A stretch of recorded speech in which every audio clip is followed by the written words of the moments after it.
The most important priority in College Station ISD is the health and safety of our students, and we support the CSISD random drug testing policy. The policy calls for random drug testing for students in grades 9 through 12 who participate in extracurricular activities or those who park on campus. This video will provide an overview of the random student drug testing program in CSISD and must be viewed by all students participating prior to signing a consent form each school year. For students under the age of 18, a parent or guardian must also sign the consent form, which is available on the CSISD website or at your high school campus.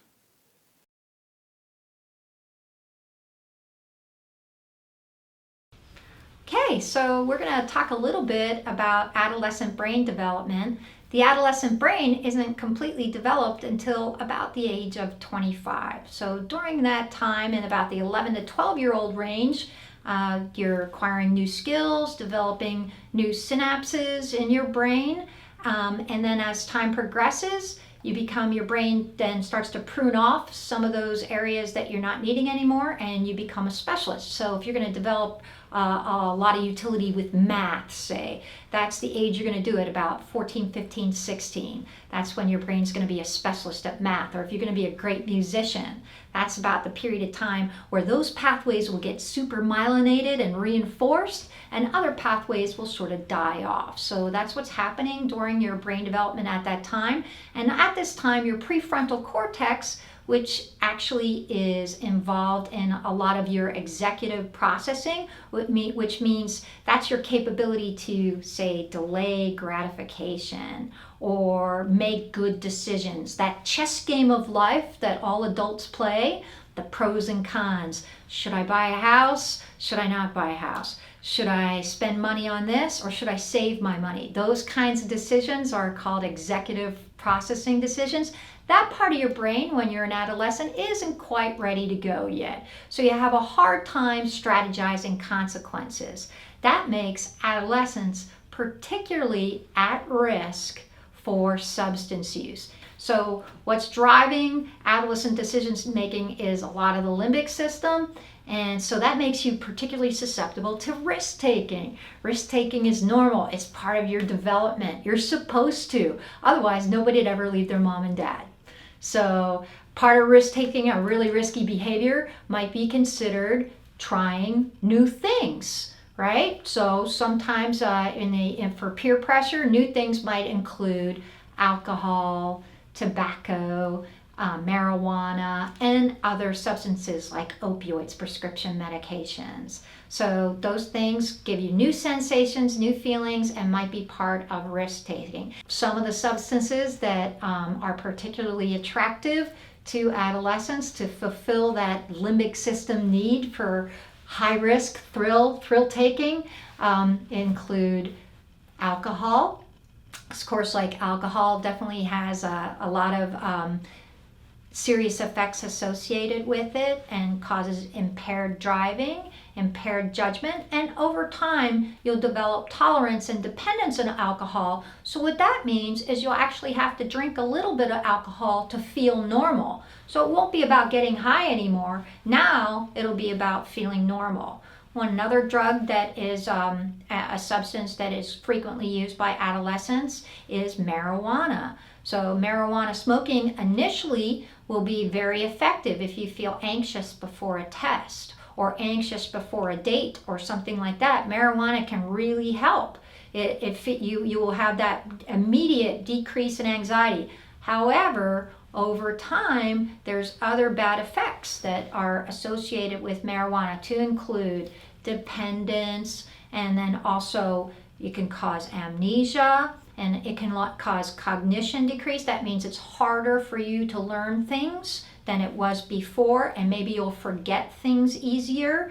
And then additionally, the impact to your life where you're constantly, it's an illegal substance, so you're constantly anxious and worried about possession and obtaining the marijuana, and so it has a lot of implications relative to anxiety. One of the worst substances that we see adolescents getting exposed to is synthetic marijuana. So synthetic marijuana is so bad that the CDC has asked clinicians not to call it marijuana. So we actually refer to it as synthetic cannabinoids. That means that these drugs actually have other effects that marijuana doesn't, including medical implications. So people who smoke synthetic cannabinoids or synthetic marijuana, also known as spice or K2, those are some colloquial names, they can actually experience medical implications, like they could have a heart attack. They could have cardiovascular respiratory arrest and die after one exposure. We've actually seen that. They could have brain swelling causing brain damage and permanent effects. They can have seizure disorders. It is illegal. So if you're purchasing it and somebody's telling you, oh, it's not real marijuana, it's synthetic marijuana, so it's okay, you might think it's okay, but it actually, they've been banned as a class by the DEA since 2011. The other big substance that we're all concerned about is abuse of prescription opioids. They can be, you can initially be exposed to opioids due to a true medical issue, like a broken leg or a broken arm or strain or sprain, or possibly a dental procedure. And you might be prescribed those by a physician, but then you have this sensation of euphoria. In addition to treating your pain, opioids are also associated with euphoria. They're psychoactive. So that's the piece that actually causes the addiction and tolerance and causes problems later on. So your medical issue has resolved, but now you're still seeking out the opioids. So we do see a lot of use of some of the ADHD medications get used inappropriately and passed around, and sometimes those can be overused, so you can overdose, and that can actually cause mental and behavioral health issues. So say like methylphenidate, which is Ritalin. An overdose of Ritalin can actually put you into a psychotic episode. So they're just because they're prescription medications doesn't mean they're safe to use without being under the care of a health professional.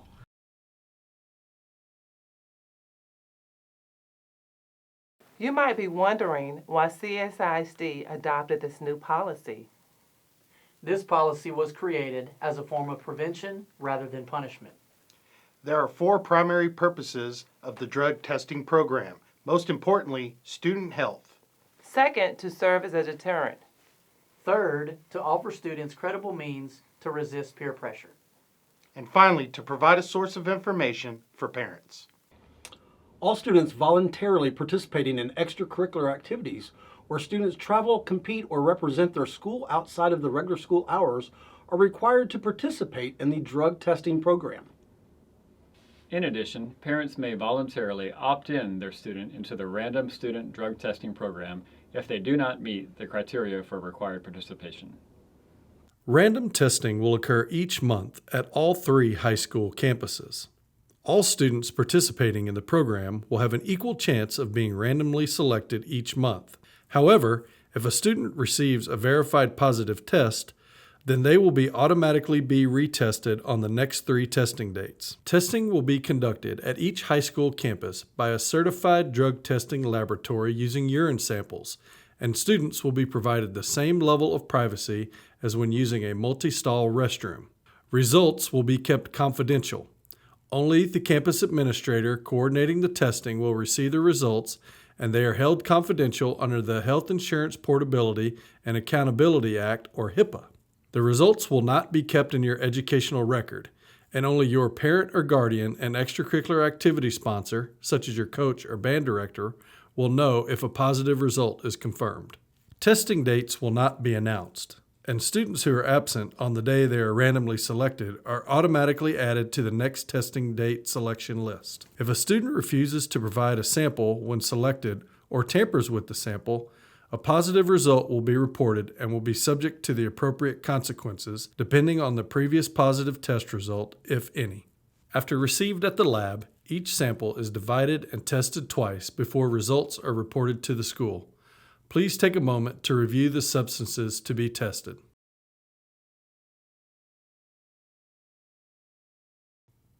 Upon receiving a positive result, the campus administrator will contact the student's parent or guardian to explain the results and consequences, as well as provide information on drug and alcohol abuse prevention resources available in the area.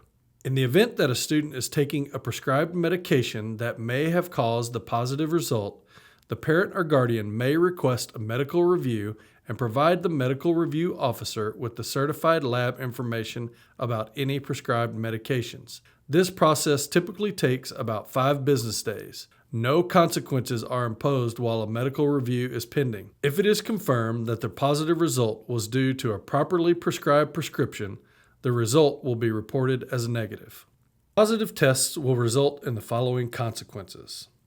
For the first offense, a student is suspended from activity and or parking for 15 calendar days. The student may practice but cannot travel to or participate in competition. For the second offense, the student is suspended from activity and or parking for 30 calendar days. Student may practice but cannot travel to or participate in competition. For a third offense, the student is suspended from activity and or parking for 1 calendar year.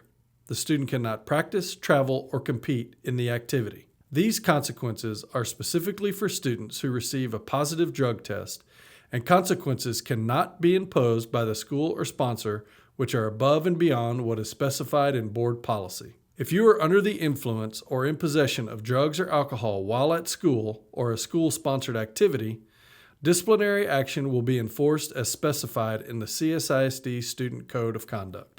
Appeals may be made through the procedures established by Board Policy FNG Local. If you are interested in learning more or accessing the policy online, please visit your campus website or the district website at csisd.org.